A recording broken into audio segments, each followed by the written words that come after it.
When we're making slides, we often need to insert multiple pictures. When there are too many pictures, the file size may increase and the transmission speed will slow down. As is shown in this video, here are two presentation files with the same content. The file that has used the compress picture feature has a significantly smaller size than the other one. So how can we compress pictures? Click to select the picture, then click the Compress Picture button in the Picture Tool tab above.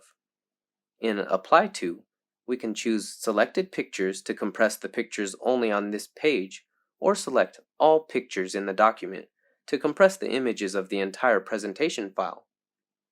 In the Change Resolution area, we can set three different resolutions.